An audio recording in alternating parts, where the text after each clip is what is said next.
Hai, Assalamualaikum. Ketemu lagi dengan saya, Putri Hatiani. Dengan mata pelajaran Administrasi Umum, kali ini kita akan bahas komunikasi di tempat kerja. Apa sih itu komunikasi? Kalau dilihat dari bahasa Latin, itu adalah communicare yang artinya memberitahukan atau berpartisipasi. Kalau dalam bahasa Inggris, itu adalah communication yang artinya suatu pertukaran informasi, ide, ataupun konsep. Jadi, komunikasi dapat kita simpulkan merupakan kegiatan perilaku atau kegiatan penyampaian pesan atau informasi tentang pikiran atau perasaan. Yang selanjutnya adalah unsur-unsur komunikasi, di mana komunikasi terdiri dari 5 unsur pokok yang saling menunjang satu dengan yang lain. Yang pertama adalah komunikator, yang merupakan pihak yang menyampaikan berita atau sumber berita, bisa perorangan maupun kelompok. Yang kedua adalah komunikan, di mana komunikan merupakan pihak yang menerima berita dan menerjemahkan lambang-lambang atau isyarat-isyarat. Yang ketiga adalah message, yaitu pesan berupa ide atau berita yang mengandung arti. Yang keempat adalah transmit atau media, itu merupakan menyampaikan, mengirimkan, menyebarkan, atau meneruskan, di mana biasanya itu bisa berbentuk tulisan, lisan, lambang, ataupun isyarat. Yang kelima adalah feedback, merupakan output yang dihasilkan berupa tanggapan atau respon. Ternyata banyak sekali hambatan-hambatan yang ada dalam komunikasi. Di antaranya, pertama adalah status, di mana ketika ada hubungan atasan dan bawahan, komunikasinya itu cenderung satu arah, di mana yang superior berbicara dan junior itu mengakui dan menyetujui. Yang kedua adalah cacat fisik, di mana adanya kekurangan fisik pada orang yang kita ajak bicara. Yang ketiga adalah kebisingan eksternal, di mana ketika kita menyampaikan suatu pesan, ternyata di luar sana itu terjadi keributan, misalkan suara mobil, ada orang berteriak, seperti itu. Yang keempat adalah bahasa atau jargon, di mana penggunaan bahasa yang terlalu rumit dan susah dimengerti oleh lawan bicara, atau bisa menggunakan istilah-istilah yang tidak dimengerti oleh lawan bicara. Faktor yang selanjutnya adalah tekanan waktu, di mana ketika seseorang sedang tergesa-gesa, biasanya percakapannya hanya satu arah.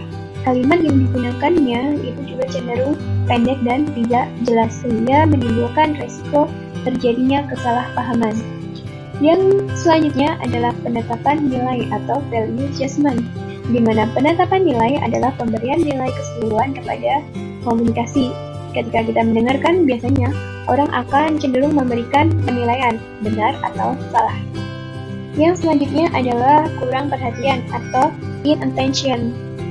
Kurangnya minat merupakan penyebab utama dari kurangnya perhatian atau inattention. Yang selanjutnya adalah bagaimana sih cara menghadapi hambatan yang ada dalam komunikasi. Yang pertama adalah menghindari membuat penetapan nilai atau value judgment.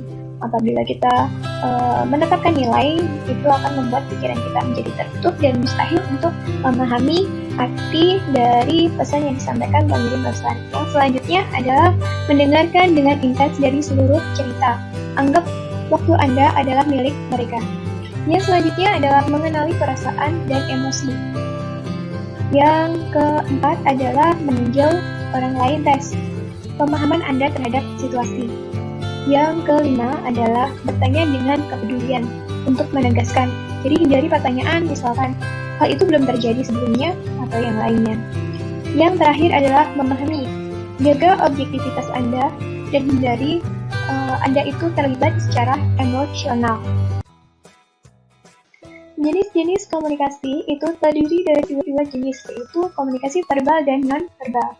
Yang pertama adalah komunikasi verbal, di mana komunikasi verbal itu mencakup beberapa aspek. Yang pertama, vocabulary, perbendaharaan kata, di mana komunikasi itu tidak akan efektif bila pesan yang disampaikan itu dengan kata-kata yang tidak dimengerti.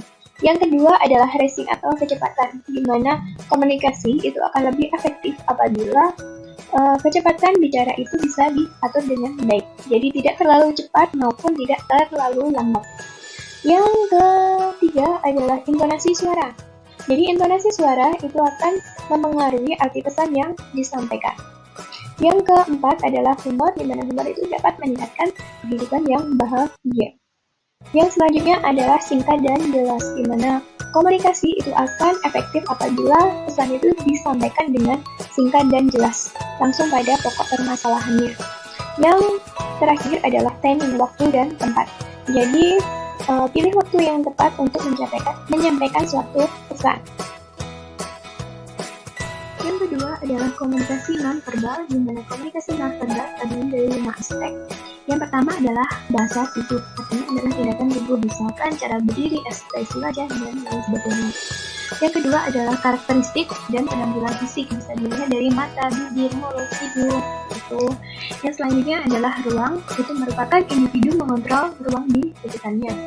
Yang keempat adalah lingkungan, ini berarti berlaku untuk setting di mana Anda itu bekerja. Yang kelima adalah waktu, di tempat Anda bekerja. Tepatan waktu menyampaikan pesan adalah merupakan kepedulian Anda terhadap kepentingan tamu. Yang selanjutnya adalah syarat utama komunikasi itu bisa dikatakan efektif apabila yang pertama, informasi yang diperoleh, diterima, dan dimengerti oleh komunikan. Yang kedua, sepemahaman seperti tujuan dari komunikator.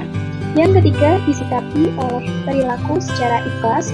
Dan yang keempat adalah menaikkan kualitas hubungan antara komunikator dan komunikan. Itu adalah beberapa syarat komunikasi itu bisa dikatakan efektif.